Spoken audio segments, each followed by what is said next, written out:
Anti-ICE demonstrations are expected across the country today, including a student walkout in New York City and a protest in Minneapolis.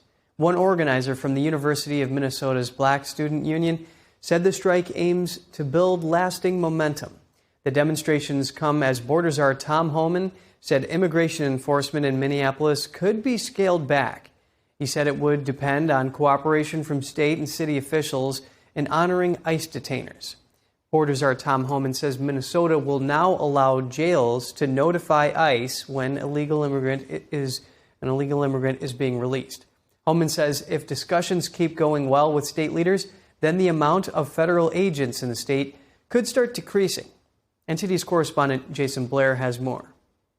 And when we have these agreements, it takes less law enforcement agents to do the job. White House border czar Tom Homan says that Minnesota jails will now be allowed to notify ICE when criminal illegal immigrants are being released so that ICE can come to the jail to make an arrest.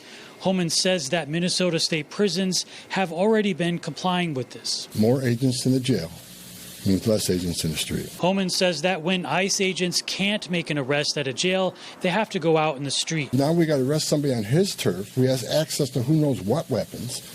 Now we got to send a whole team out. Then because of the hateful rhetoric and the attacks on ICE officers, now we got to send a security team behind the arrest team. I know that causes stress in the community. Some people have argued that when local police work with ICE, it could discourage illegal immigrants who are victims of crimes to come to local police for help. Homan addresses this issue and says that it's not a problem. All we want is to talk to the person that local and state law enforcement authorities locked in a jail cell. Following Homan's press conference, Minnesota Governor Tim Walz posts, "It's time for the federal government to draw down their forces and let us get back to allowing freedom, opportunity, and security for everyone." While speaking at the U.S. Conference of Mayors in Washington, D.C., Minneapolis Mayor Jacob Fry reiterated his intent to end the current ICE operation in his area called Operation Metro Surge. Never in a million years did I think that we would be in this place.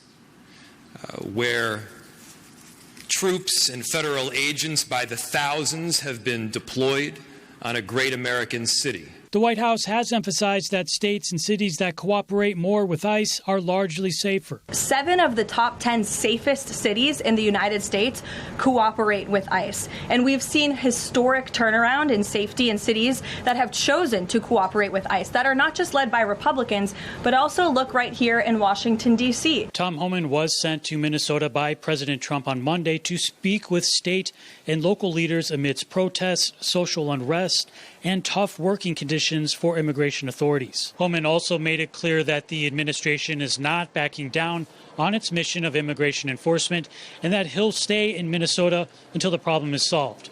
Jason Blair, NTD News.